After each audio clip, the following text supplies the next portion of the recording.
Hey, what's up guys? This is Ryan JAUNZEMIS, Las Vegas' #1 dating coach. And today, I want to explain to you guys an awesome routine. It's called the cube. Now, the cube is a psychological gambit.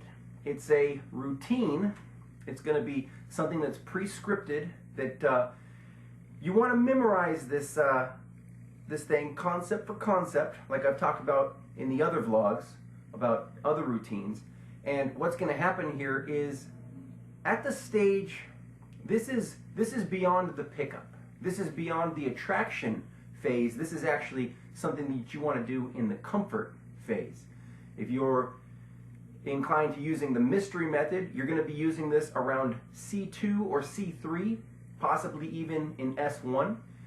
If you are using my real game method, it's just going to be somewhere thrown into the comfort stage. It depends on, you want to calibrate to whatever stage you're at in the seduction process. For example, anyone that's new and doesn't know what the hell that I just said, let's imagine that you were talking to a girl and you somehow attracted her. You demonstrated high enough value for her to legitimately see you as a sexual partner, and you then got her number, her contact information, and let's say after you got her number at the club or whatever, and then you guys parted ways, and let's say you called her up later to talk on the phone, and you decided, hey, there's going to be a pool party, there's a barbecue on Tuesday, and let's imagine Tuesday comes along and you guys show up at the barbecue, and you're having fun at the barbecue, and you're drinking and you're talking,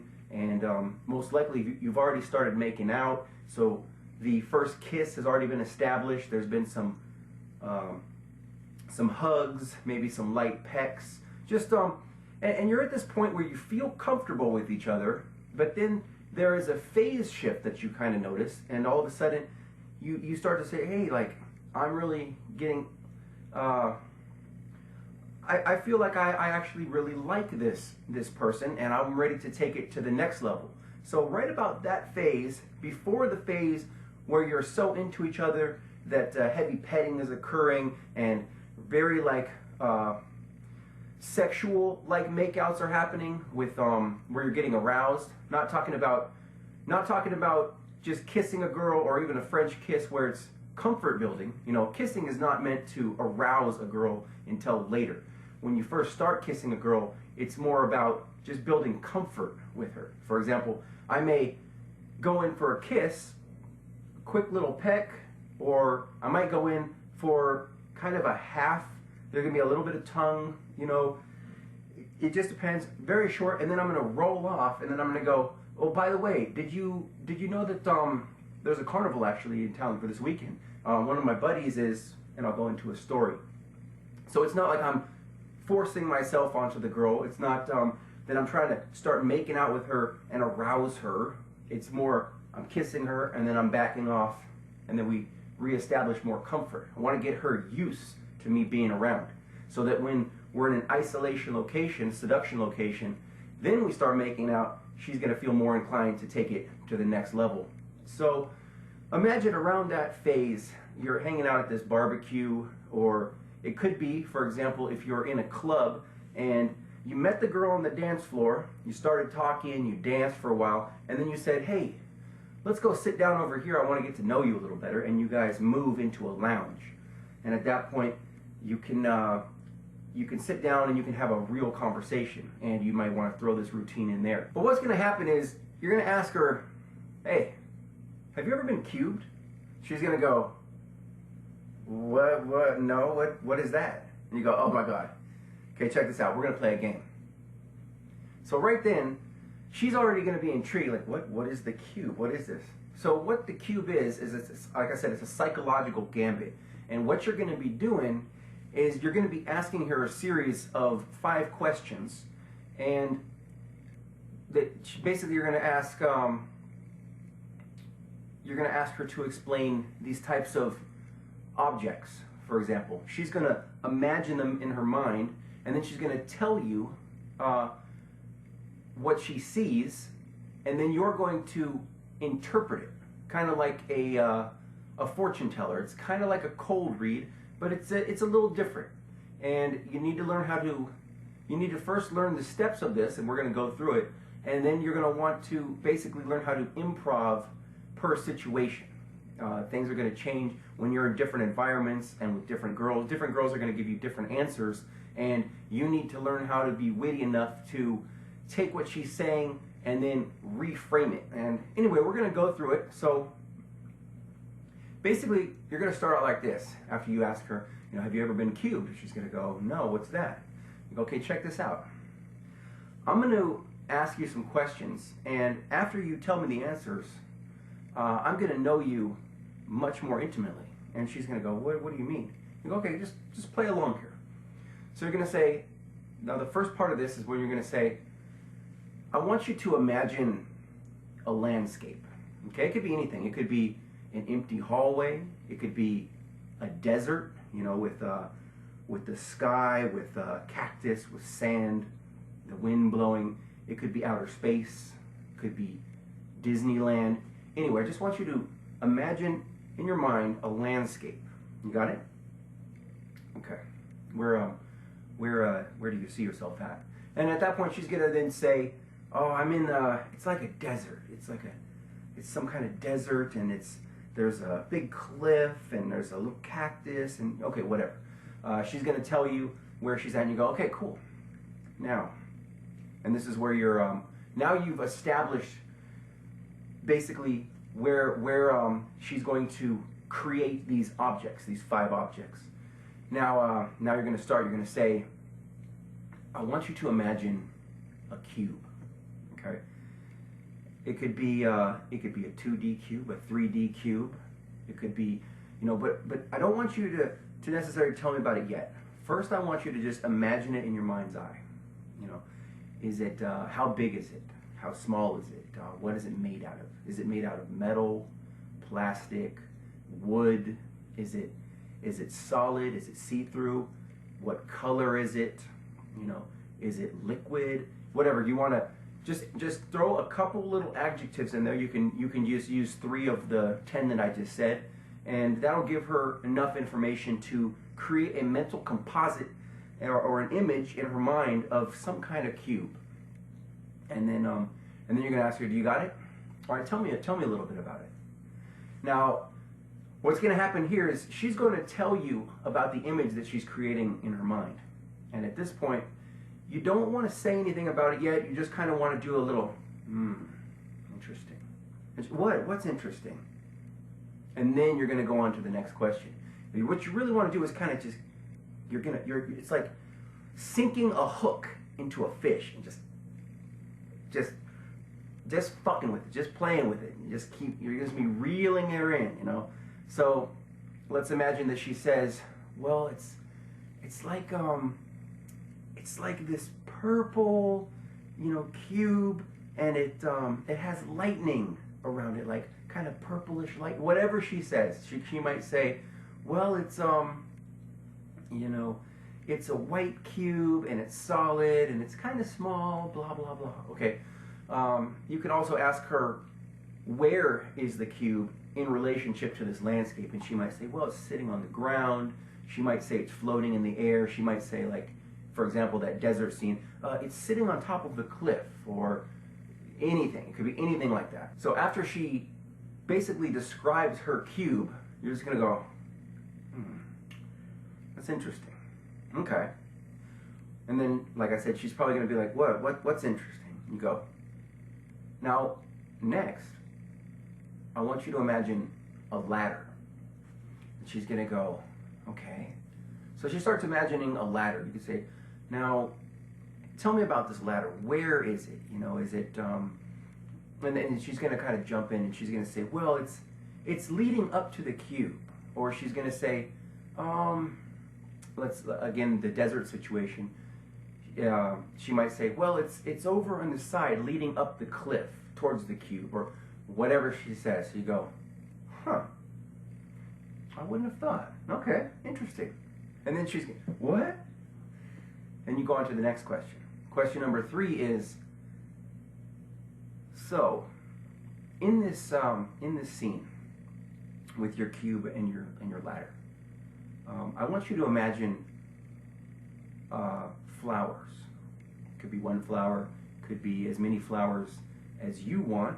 You know, I want you to imagine these flowers, where they're at, what color are they, what type of flowers, anything like that. So once she creates that mental image, then you're going to ask her about it, and she might say something like, well, they're little rosebuds and they're growing all over the cube.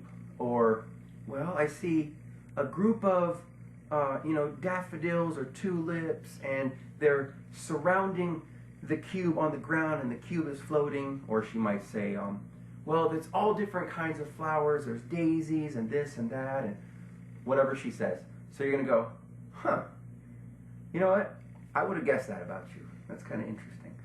And then you go on to the next question, and again, at this point, she's going to be like, what does all this mean?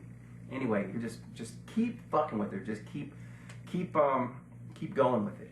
So at this point, the next question, you're going to say, all right, at this point, I want you to imagine a horse. Now, where is this horse? What does it look like? What kind of horse? What color is it? And then she's going to start saying like, oh, it's a strong horse, or it's he's a very proud horse. You might want to ask like, what is the personality of the horse? You might want to ask, are you able to ride the horse? Will the horse let you ride it? Anything like that. And then she's going to describe, well, it's this type of horse, and he's sitting by the cube, or he's off in the distance, kind of running around, and no, he won't let me ride him. Or she'll say, yeah, he will let me ride him, and he wants me to ride him, and anything like that. Okay, and then you go, huh, really? Okay. And she's like, you're just driving those emotions and that curiosity. And the last question, then you're going to ask, okay, the last question here is, I want you to imagine a storm somewhere in this picture. If there is one, maybe there's not. But if there is, tell me about this storm. Where is it? Where is it in relationship to the cube, to the horse? And then she's going to say, for example, for the desert situation, she might say, it's like it's in the distance. And I say, well, is the storm moving towards the cube or away from the cube?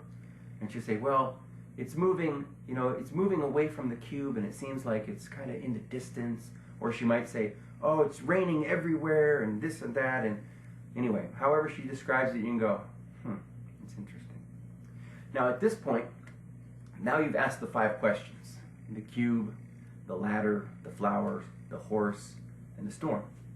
Okay? Now, because it's gotten so serious, you really want to break the tension right here. So what you're going to say at this point, you're going to go, okay, do you want to know what all this means? And she's going to go, yeah. You go, well, actually it doesn't mean anything. I just made all that up. And she's going to go, what? And you go, no, I'm just kidding. So here it is. So at that little point, you just kind of want to break the tension. So she's like, well, what's going on here?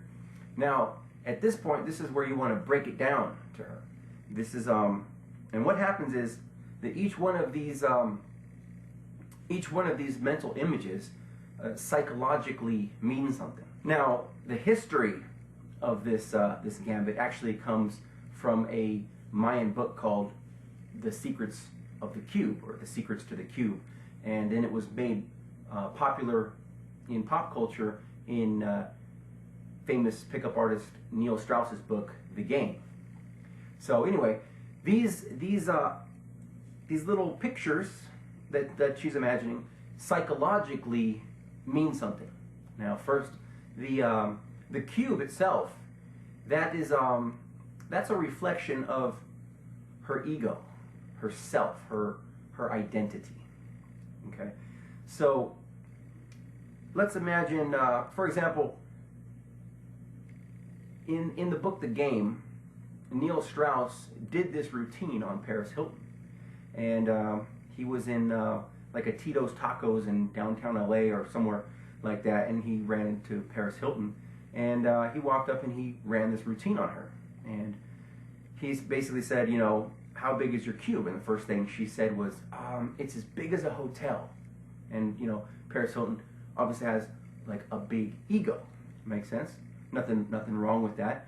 But judging by the size of how big the girl says that her cube is, or how small, and what color, and what it's made out of, and what you're going to want to do is, this is where you want to improv, and you basically want to cold read her.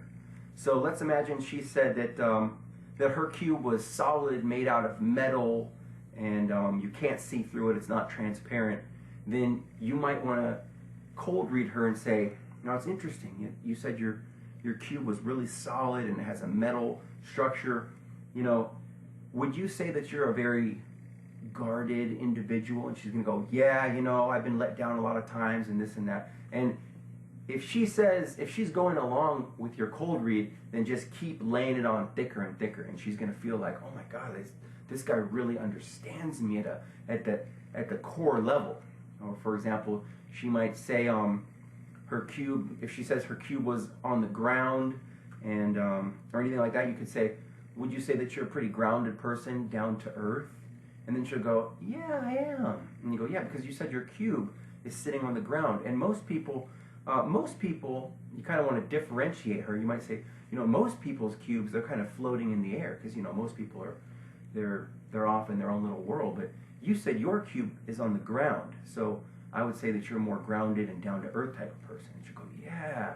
Anything, you always want to keep all of these cold reads positive, so that she feels good. And what you're doing is you're starting to pump the endorphins and make her kind of like, oh, I want to hear more. I want to hear more.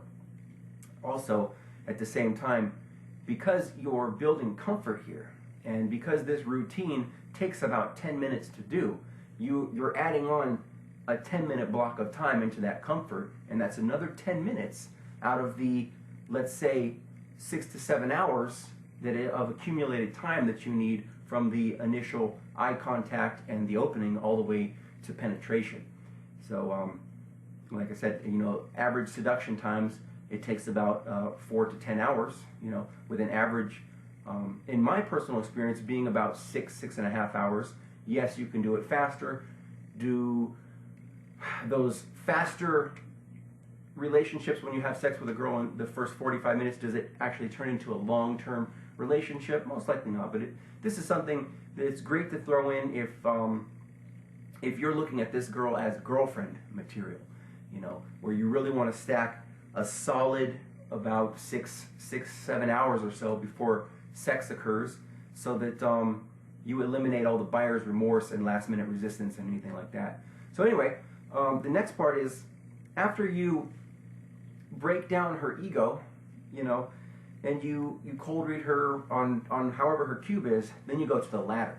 Now the ladder represents her her aspirations in life, or where she's trying to go to. Some people, they say that their ladder is leaning onto the cube. And if they do that, you might say, so, you know, the ladder represents your aspirations in life. So that kind of tells me, because it's leaning on the cube, maybe you're at a point in your life where you're trying to find yourself. Would you not agree? And when you say that, she'll go, oh, yeah, you know, like if her ladder was leaning on the cube, she'll say, yeah, you know, I'm really into this and becoming spiritual and trying to find myself. And you go, huh, that's interesting. That's interesting to know about you. I feel the same way about myself. And anyway, you can build a little commonality right there. Or maybe she says that her ladder is way off to the side. And then at that point, you can say something like, that's interesting. You know, most people, you know, they're at a stage where they're trying to find themselves, where the ladder is leaning up against the cube. But you said yours was way off to the side. So maybe, I think that's a good thing. You know, that means maybe, you know, what your aspirations are in life versus, you know, who you perceive yourself to be, or whatever. Or you can differentiate between the two. I think that's cool, because for me, you know, I have a lot of different passions, and you know, some people only see me as soap shoe guy. Some people only see me as pickup artist guy, but I have a lot of other aspirations and a lot of other stuff behind the scenes. My ladder, when I first did this, was also way on the other side of the landscape. So then she goes, oh, okay, wow, like we have so much in common, this is cool. So, for example, one girl, her ladder, she said it was leading up to the sky. And in her life, she had just lost someone very special to her. And a lot of her thoughts were about being with this person again, who was, like, I guess, metaphorically in, like, heaven, let's say. So at the end, when she had told me that her ladder was leading up to the sky, I knew that her friend had passed away. So I brought that up and I said, wow, that's interesting. Maybe somewhere deep in your psyche, your aspirations are to be with that person again. She's like, oh my God. Like, and she just, when I said that, she was like almost kind of teared up in a way. Like I really hit her on an emotional level. And that is pickup right there.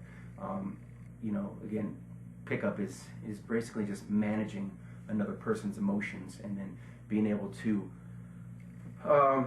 drive them in a way to get what you want. So next step, let's talk about the flowers. So the flowers represent her friends. Okay, now some girls, the flowers will be right on the cube, and those are the girls you might say, oh wow, you must be really close to your friends and your family. You must be more family oriented than most people. And she'll go, yeah, I've always just wanted to be a mother, or I'm very close to my friends and family, or anything like that. Some people, they'll say, I only have I really only saw 2 or 3 flowers, and they were kind of close to the cube. So that could be a person who is more inclined to have very special friends, and is not someone who, like, for example, when I did my cube, I basically had like 10 flowers that were underneath the cube, and those kind of, to me, represented my very close friends. Other people, they see flowers everywhere, and they're more of like the social butterfly type of person. So if the girl says, oh, there was flowers all over the landscape, you can say, wow, you must be like really popular, or you must be a people person, something like that. So you can cold read them any way you like. If they have different types of flowers, you could say like, oh, you must like a lot of different type of people. And if they have like only tulips or only daisies, you could say, oh, so you must be very attracted to a certain type of person. And she'll go, oh, yeah, I really just like people who are like this, like this, like this. And you go, okay, so because the flowers are more uniform. The next step, the horse represents her lover, or her ideal mate. So when you're asking the girl,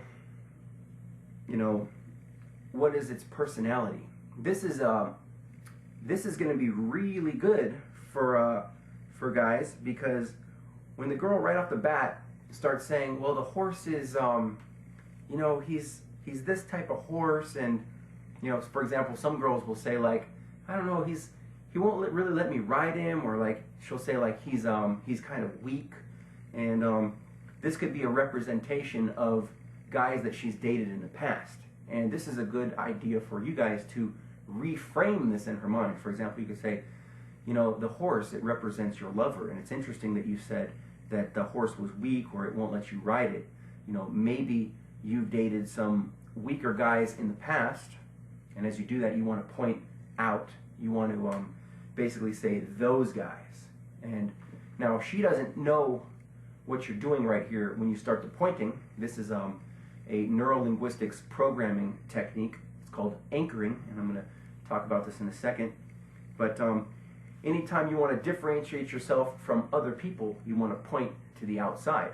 So you say, maybe in the past, you've dated other guys out there who were like this, and maybe you're at a point in your life where you're ready for a really strong individual, where you're ready to meet your ideal partner. And you notice I self-pointed to myself when I said that. And when you do this in real time, her conscious mind will not acknowledge your self-point, even though I anchor now in her mind, I'm the ideal mate. I'm the strong one. Out there, okay, I think you've dated guys in the past, but maybe you're at a point in your life where you're ready for a real man. Maybe you're at a point in your life where you're ready to really meet the one. Now, you see what I'm saying? And then I go on to that. And if you do this you can double point, you can single point like this, you can maybe go like this. Remember that body language is 55% of our communication. And when you're sub-communicating like this, her conscious mind can't pick it up, but her subconscious mind sees that and begins to anchor you as the ideal mate, as the one, as the perfect guy. However you want to anchor it. Or maybe her horse was kind of boring or whatever like that. When she said, explain to me this horse that you see. We'll say, well, he's whatever. He's just being a horse, he's just kind of, he seems like he's tired. He's just sleeping. And you say, maybe in the past you've dated guys who were like that, just kind of bums, really, like laying around on the couch. And she'll say, yeah. And you say, well, maybe it's time to let go of the past, pointing outwards, and maybe it's time to look for a new, exciting horse. Anything like that you can use.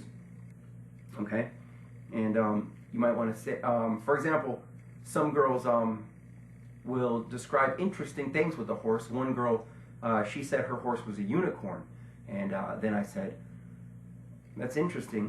The horse represents your ideal lover, and maybe you're looking for something that doesn't exist, or maybe you have such high expectations in men that that's affecting your love life. And she'll go, yeah, you could be right there.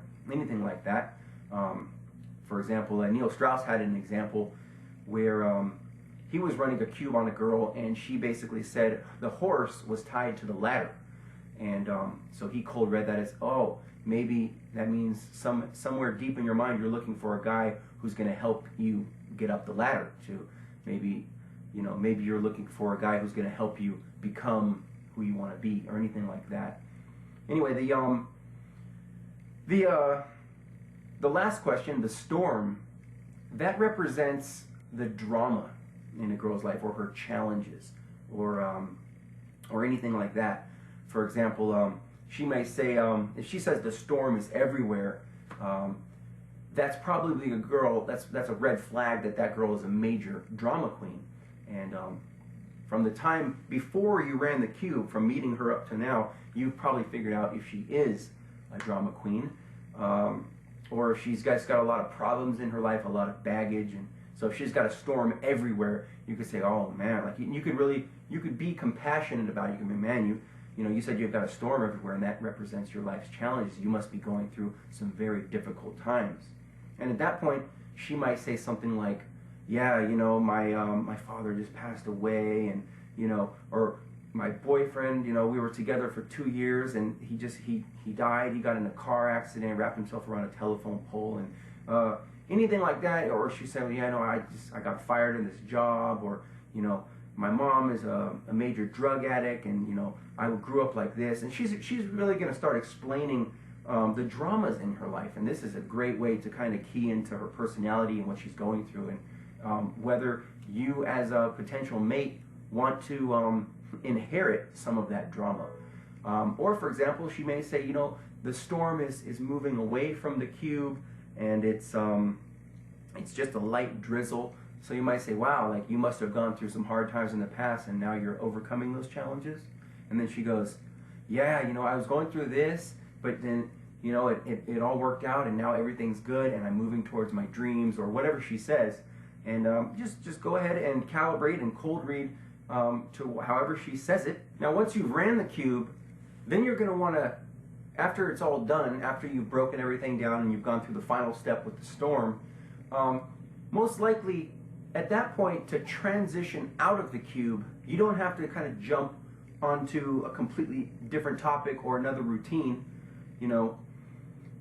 Some pickup artists like to run the cube, and then they immediately, what we do is we call snip and stack, which basically means to move from routine to routine to routine. We talked about the spell of attraction before. Some people would run, the cube, for example, and then go right into the spell of attraction. I would never do something like that, but just for example, you know, or they might say some people, they go from an opener into the best friends test, into the cube, into the spell of attraction, bam, bam, bam, and it's very robotic.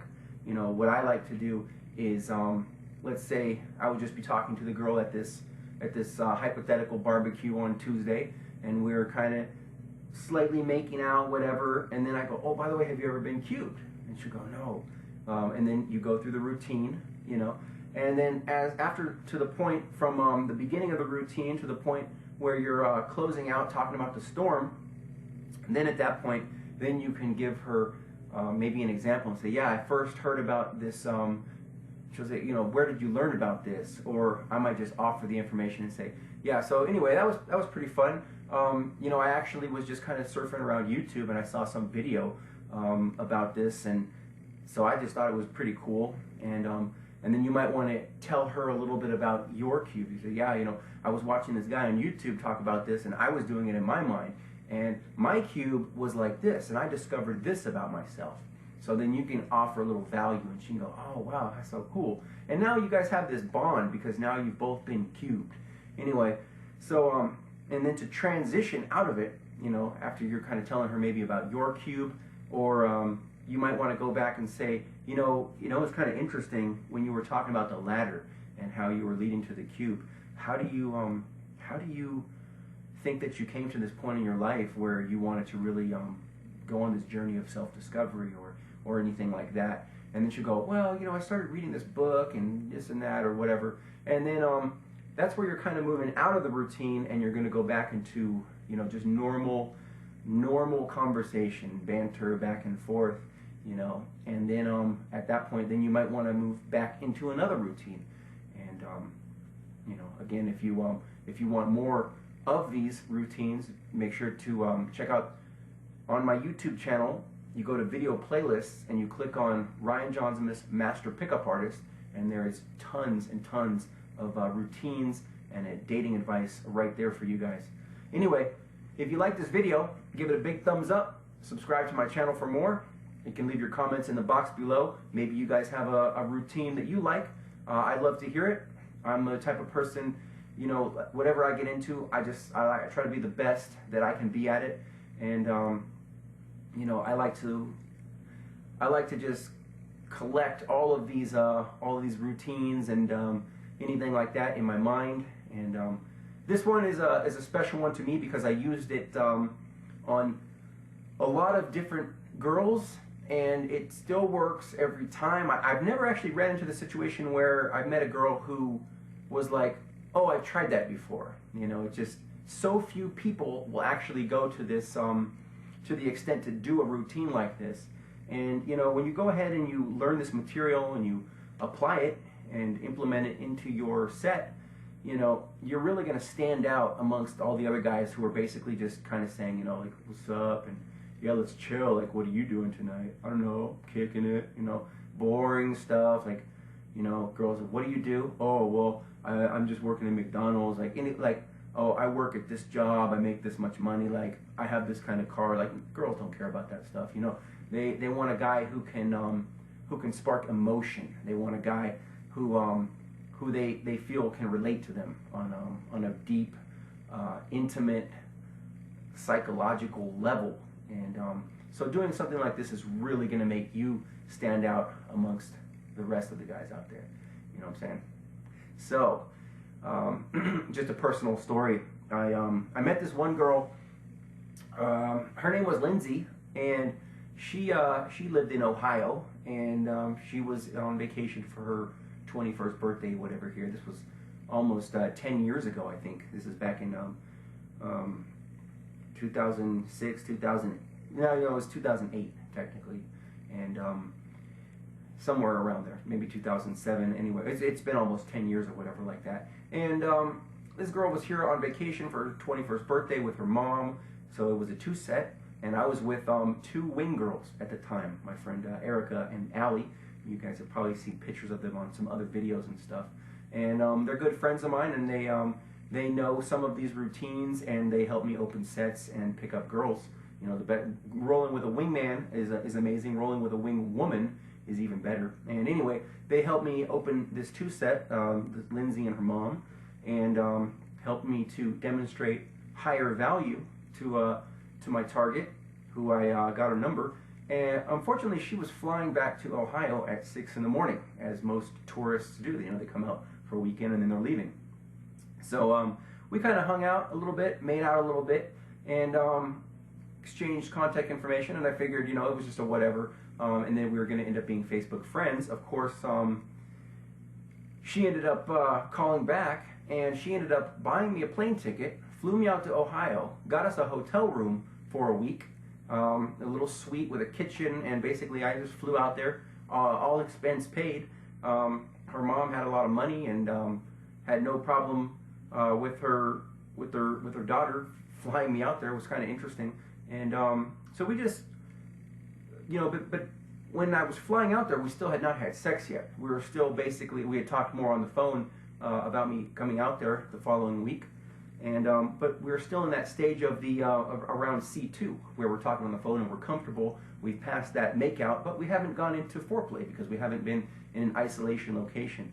So one of the first things I did is, once we got into the hotel room, to kind of cross over that threshold. I mean, obviously her intent is already sexual because she's got us a hotel room, so we know sex is going to occur anyway, but there's still that transition period from moving, if you know what the mystery method is, basically moving from C2 over into S1, which is basically connection. Moving in, next stage C3 would be intimacy, and S1 would be foreplay. So crossing over that and really building the intimacy, so that when we actually start touching and moving towards things like well, third base, we'll call it, you know, blowjobs, finger banging, going down, anything like that, you know, getting the shirt off, sucking on the tits, anything like that. But before that happens, there has to be some kind of intimacy, so the girl's going to open up to you and let you begin that that escalation. So so the cube was the perfect routine at that point. So we got into the hotel room, put some groceries away, and by the way, have you ever been cubed? What's that? Come sit down on the bed. I want to talk to you about this. This is a fun thing that I found on YouTube. And she goes, okay. So we sit down on the bed, and we go through the cube, and so 10 minutes go by, and she now feels like, oh wow, like, I mean, this was, I was, you know, planning on hooking up with you anyway, but now, like, I feel so much more comfortable. And then now she feels like I care about her. She feels like I really understand her as a person, and I'm really paying attention to her. And as a woman, she's loving this type of attention, because most guys don't talk to her like this. So then, after that cube was over, it was kind of like, come here, let me see your hands. I'm going to go like this. Are you an impulsive person? And now her hands are around mine, and my hand are here. Are you an impulsive person? She goes, I can be. I am too. Come here. And then we go in for the kiss. Shirt comes off, panties come off, and then sex just happens. So that routine, it's something that works. Like I said, I'm not into cheesy pickup lines or gimmicks. I'm only into scientifically proven techniques that work. And this one, I stand by it 100%. Used it dozens of times on dozens of different girls, and it seems to always work for me. And it's fun. I enjoy it, and it's a great way to know someone. You can use it whether you're just trying to game a girl into bed, or again, if you're thinking that the girl is girlfriend material, then use it and really get to know her. So anyway, I hope you guys enjoyed it, and at that, we'll see you on the next one. Peace.